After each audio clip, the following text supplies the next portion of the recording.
Zadie is with us. My bubby, my grandmother, offers these words throughout the year, during Passover, at birthdays, recently before Rosh Hashanah, and more. Zadie is with us. And she is right. Zadie is with us, but in a different way than before. One of my favorite activities with my Zadie, my grandfather, was going fishing. It also happened to be one of his favorite things to do. We would load up the boat full of snacks, poles, and bait. He knew the right spots to anchor to catch fish. He baited my hook because I thought worms were gross to touch. We would cast out our lines, and with a splash, they would hit the water, small ripples spreading out from the point of entry. But he's not here to take me fishing. He's not here to enjoy a pastrami sandwich with me. He's not here to ask how I am or to laugh with me. He's not here to make a quick-witted joke. Zadie is with us, but he's also not here.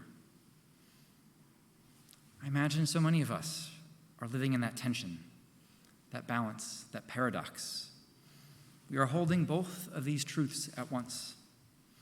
We feel the deep absence of the people who we love, who have died, be they grandparent, parent, spouse, partner, child, family, or friend. At the same time, there are moments we feel them with us. Maybe when eating a food they loved, or listening to a song they liked to sing, or maybe in visiting a place you shared together, maybe even in your own home. Since my Zadie died, I have yet to travel to Detroit, where he lived. I haven't seen my grandparents' house with him absent. Without physically seeing his absence, I feel stuck in between his presence and his absence. Yizkor, too, is a moment where we inhabit that tension. We feel the absence of our loved ones, and we feel their presence, too. There is something quite profound about physical presence.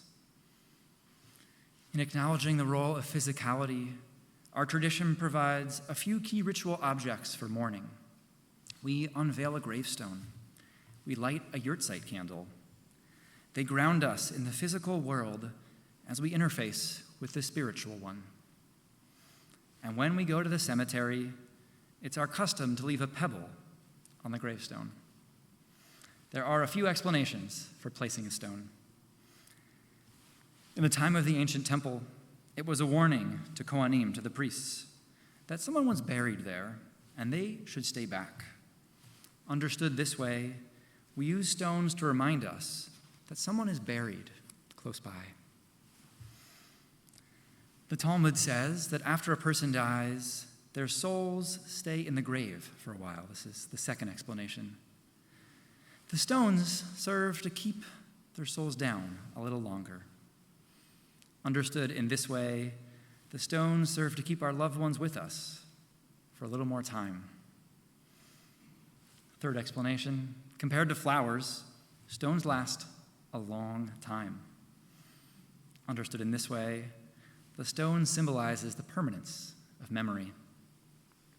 This year, I want to add another understanding of the stone. While a stone rests still on a grave, when thrown into the water, it creates ripples that spread out into larger and larger circles. When I see those ripples, I'm reminded of my fishing partner, my Zadie, the ways we casted our lines out and changed the water, and the ways he changed me, the reverberations and circles from him that continue to spread in his family, my family, his friends, and all those he touched, like his shirts that we still wear, like the way he squirted water from his hand, like his sense of humor and his steady, calm presence. The ripples continue through the ways that we carry his memory and mannerisms with us. In this moment, this time of Yizkor, I invite you to bring the memories of your loved ones to the surface.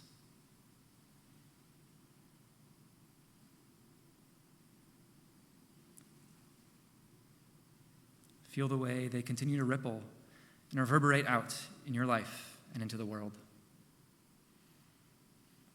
May the stones of memory remind us of the presence of our loved ones.